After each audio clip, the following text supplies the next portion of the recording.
কাঁচরাপাড়ায় ক্ষত্রিয় সমাজের উদ্যোগে রক্তদান শিবির শুভ উদ্বোধন করলেন বিধায়ক সুবোধ অধিকারী। কাঁচরাপাড়া ক্ষত্রিয় সমাজের উদ্যোগে রবিবার কাঁচরাপাড়া স্পল্ডিং মাঠে অনুষ্ঠিত হল এক রক্তদান শিবির। অনুষ্ঠানের শুভ উদ্বোধন করেন বীজপুর বিধায়ক সুবোধ অধিকারী। উপস্থিত ছিলেন কাঁচরাপাড়া ও হালিশহর পৌরসভার দুই পৌর প্রধান কমল অধিকারী ও শুভঙ্কর ঘোষ। এই রক্তদান শিবিরে অংশ নেন বহু সমাজসেবী, স্বেচ্ছাসেবক ও স্থানীয় বাসিন্দারা। উপস্থিত ছিলেন কাউন্সিলর বৃন্দ, বিশিষ্ট সমাজসেবী ও তৃণমূল কংগ্রেস নেতা রামাশঙ্কর গিরি সহ অন্যান্য বিশিষ্ট অতিথিরা। অনুষ্ঠান মঞ্চ থেকে বক্তারা জানান, রক্তদান মানবতার এক বৃহৎ দৃষ্টান্ত এবং সমাজের তরুণ প্রজন্মকে এই ধরনের উদ্যোগে অংশগ্রহণ করতে উৎসাহিত করতে হবে। রক্তদান শিবিরে প্রচুর সংখ্যক দাতাদের রক্ত সংগ্রহ করা হয়, যা স্থানীয় হাসপাতালের প্রয়োজনে সরবরাহ করা হবে। স্থানীয় মানুষের সহযোগিতায় এদিনের অনুষ্ঠান এক উৎসব মুখর আবহে সম্পন্ন হয়। Bureau report, news 24 Bangla live. সমাজকে আমি আন্তরিক অভিনন্দন জানাবো। ব্লাড ডোনেশনের সাথে সাথে তারা কম্বল বিতরণ করছে। এই যে সামাজিক কাজ, এই যে মানুষের পাশে থাকা, এই রক্তদান, এই শীতকালে অনেক সময় অনেক হসপিটালে সরকারি রক্তের অভাব হয়। শীতের মৌসুমে রক্তদানটা দিয়ে অনেক সাহায্য হচ্ছে, সাথে সাথে কম্বল বিতরণ হচ্ছে। তাদের সকলকে আমার আন্তরিক অভিনন্দন রইল এই মহান কাজের জন্য। সমাজকে রক্ষার দাবিতে আজকে আপনার হাতে তরোয়াল না, ওটা ওদের প্রতীক। এখন তো সমাজকে রক্ষা করার জন্য তরোয়াল লাগে না। এখন সমাজকে রক্ষা করতে গেলে মানুষের পাশে বন্ধুত্ব হয়ে মানুষের সেবা করাটাই হচ্ছে আসল সমাজের রক্ষা। মানুষের যে সমৃদ্ধ, মানুষের যে ডিমান্ড, মানুষের যে চাহিদা, যেটা মাননীয় মুখ্যমন্ত্রী মমতা বন্দ্যোপাধ্যায় করছেন। কীভাবে দিচ্ছেন? হেলথ কার্ড, স্বাস্থ্যসাথী কার্ড দিয়ে মানুষকে সুরক্ষা দিচ্ছেন তিনি। কন্যাশ্রী, লক্ষ্মী ভাণ্ডার থেকে শুরু করে বিভিন্ন যত প্রকল্প, সরকারি প্রকল্প মানুষকে দিয়ে সেবা করা হচ্ছে। সাথে সাথে আমাদেরও মাননীয় সংসদ তথা আমাদের সেনাপতি অভিষেক বন্দ্যোপাধ্যায় সেবাশ্রয়, আজকে জানেন ডায়মন্ড হাবড়া মডেল আবাস সেবাশ্রয় আমাদের হালিশহরে 5ই জানুয়ারি মাননীয় আমাদের মুখ্যমন্ত্রী তার জন্মদিনকে উপলক্ষ করে সারা ব্যারাকপুর লোকসভায় হচ্ছে। আমাদের মাননীয় সংসদের অনুপ্রেরণায়, আমাদের মাননীয় প্রাথমিক অনুপ্রেরণায় আজকে সারা ব্যারাকপুরের মানুষের সব রকম ট্রিটমেন্ট, যত রকম ট্রিটমেন্ট আছে সব রকম ট্রিটমেন্ট হবে, মেডিসিন দেওয়া হবে। এটাই হচ্ছে মানুষের পাশে দাঁড়ানো, মানুষকে রক্ষা করা আসল কাজ এটাই। জেঠিয়ায় জীবিত ভোটারকে মৃত করে দেওয়া হয়েছে, কি বলবে? সেটা তো বিহারের নির্বাচনে আপনারা দেখেছেন। বিহারে এসআইআর নামে কত মানুষের ভোটার নাম কেটেছে, মৃতদের দিয়েছে। আপনাদের মিডিয়া মাধ্যমে আমরা দেখেছি, জানান জায়গা। এটা যেটা চাইছে সেটা পশ্চিমবাংলার মানুষ অনেক সচেতন। বাংলার বসবাস করা যারা মানুষ রয়েছে, সে যেই প্রভিন্সেরই মানুষ থাক না কেন, তারা মমতা বন্দ্যোপাধ্যায়ের উপরে আস্থা রাখে। প্রধানমন্ত্রী আসতেই পারেননি মঞ্চে, আপনি বলছেন এসছেন, উনি তো ভার্চুয়াল করেছেন।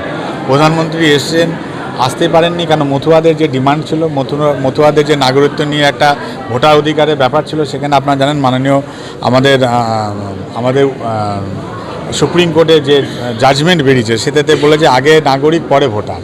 আজকে ওদের যে সঙ্গে যে প্রতারণা করা হয়েছে, সেটা মতুয়ারা তার জায়গায় জায়গায় গো ব্যাক প্রধানমন্ত্রী পুরো পোস্টার টাঙিয়ে তারা প্রধানমন্ত্রীর বিরুদ্ধে তারা স্লোগান দিয়েছে। সেই ভয়ে প্রধানমন্ত্রী আসেনি। হয়তো প্রধানমন্ত্রী হেলিকপ্টার নামবে না, আমাদের ভারতবর্ষের টেকনোলজি ক্যাট করা রয়েছে। আর প্রধানমন্ত্রী যেই টাইপের হেলিকপ্টার ব্যবহার হয়, ডিফেন্সের ক্যাট, ও আপনার এই সাধারণ মেঘলায় কিছু হবে না, সাইক্লোনের মধ্যে হেলিকপ্টার চলবে। দাদা, বেশ কিছু মতুয়ারা বলছে পূর্ণভূমিতে পাই রাখতে পারলেন না প্রধানমন্ত্রী। চৈতন্য মহাপ্রভুর স্থান ওইটা, আপনারা জানেন। আমাদের নবদ্বীপ নদিয়া চৈতন্য মহাপ্রভুর স্থান। চৈতন্য মহাপ্রভু যদি না চায় তো সেখানে তো পা রাখা যাবে না। চৈতন্য মহাপ্রভুর ইচ্ছা ছিল না কি এরকম এই পূর্ণভূমিতে ওরকম মানুষের পা পড়ুক। সোদপুরে বিজেপির বিক্ষোভ, যেখানে সাংসদকে অটোয় চেপে চলে যেতে হলো। তৃণমূল কংগ্রেসের সাংসদ সৌগত রায় অটো চেপে অনুষ্ঠানে গেলেন। হ্যাঁ, বিজেপির শুনুন, আপনি দেখেছেন অভিজিৎ গাঙ্গুলি নিজেই বলেছে বিজেপি যারা করে তারা হচ্ছে কুলাঙ্গার। তাদেরই সংসদ বলছে, আমাকে তো নতুন করে কিছু বলার নেই।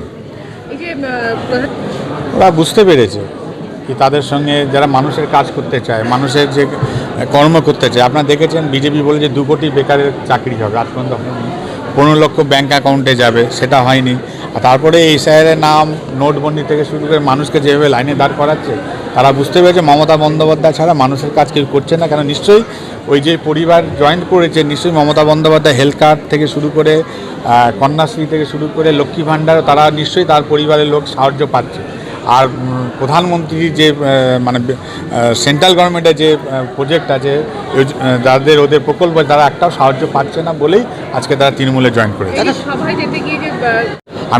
আমরা সবসময় মনে করি কি আমাদের দলে যে আসল সম্পদ হচ্ছে কর্মী। সে যে কোনো রাজনৈতিক দল করতে পারে, সেই রাজনৈতিক দলের কর্মীদের পাশে না দাঁড়ানো এটা খুব আশ্চর্যজনক ব্যাপার। আমি ধন্যবাদ জানাবো আমাদের অভিষেক বন্দ্যোপাধ্যায়কে, তিনি সঙ্গে সঙ্গে তার প্রতিনিধি দল তার পরিবারের পাশে দাঁড়িয়েছে।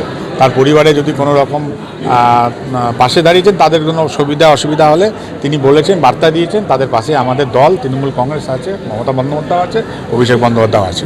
নিশ্চয়ই এখানে বীজপুর উৎসব যেটা হয়, সেটা বীজপুরের মানুষের যারা আমাদের প্রতিভা বা যারা শিল্পী আছে, এখানকার লোকাল শিল্পী, তারা একটা মঞ্চ পায়, তাদের পারফরমেন্স দেখায়, আমাদেরও আনন্দ হয়। এই মঞ্চ থেকে অনেকেই তারা বড় বড় জায়গায় গেছে, তাদের প্ল্যাটফর্ম করে দেওয়াটাই আমাদের কাজ।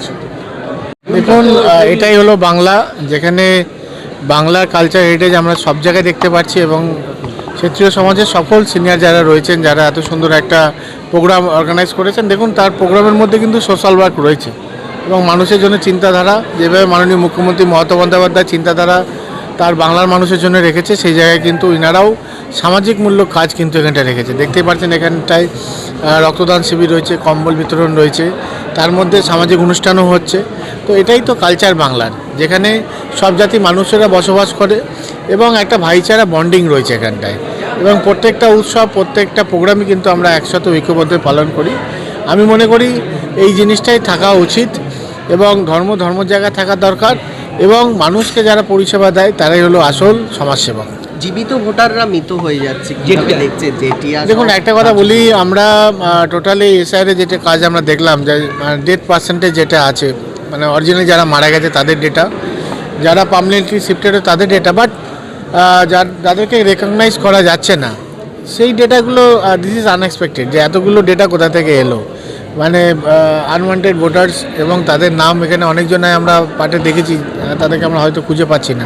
হয়তো ছোটো থেকে আমরা বড় হয়ে যে অঞ্চলে যে ভোটারগুলো নাম ওখানটায় রয়েছে, যাদের নাম বাতিলের খাতায় রয়েছে, তাদেরকে আমরা হয়তো চিনি না। তাহলে এইগুলো একটুখানি কোশ্চেন মার্কের জায়গা রয়েছে এবং মানুষকে যেভাবে দেখুন বিভ্রান্ত করছে, সেটা নিয়ে আমি বাংলার মানুষকে বলবো চিন্তার ব্যাপার নেই। আমাদের মাননীয় মুখ্যমন্ত্রী মমতা বন্দ্যোপাধ্যায়, অভিষেক বন্দ্যোপাধ্যায় যেভাবে আমরা প্রত্যেকটা ক্যাম্প খুলে রেখেছি, কোনো মানুষের যেন প্রবলেম না হয়, এবং যাদের নাম ধরুন বাতিল গেছে এবং তাদের দেখছি Aadhaar card, voter card, PAN card সবই রয়েছে, তো সেগুলো আমরা দেখে নেব কীভাবে তাদেরকে নথিভুক্ত করা যায়। আমরা আইনি ব্যবস্থা নিয়েই সেগুলো করব এবং নেতৃত্ব যেভাবে আমাদের ইনস্ট্রাকশন দেবে সেইভাবেই কাজ হবে, যেন জেনুইন ভোটার কেউ যেন বাদ না যায়। এবং আপনারা যেভাবে অভিযোগ করছেন যে যেটি জীবিত মানুষকে মৃত ভোটার করেছে, তো আপনারা বুঝতেই পারছেন কতগুলো লুপস অ্যান্ড হোলস এমনি আরও বেশি রয়েছে এবং মানুষকে বিভ্রান্ত করছে। আপনি ভাবুন, সবথেকে দুঃখজনক জিনিস, যেখানে ধরুন আমার 2002-এ হয়তো বয়স হয়নি, সে সময় আমার ভোটার নাম ছিল না, বাট আমার মা বাবার ডেটা দিয়ে আমি দিয়েছি, আমাকেও ভেরিফিকেশানে দেওয়া হচ্ছে।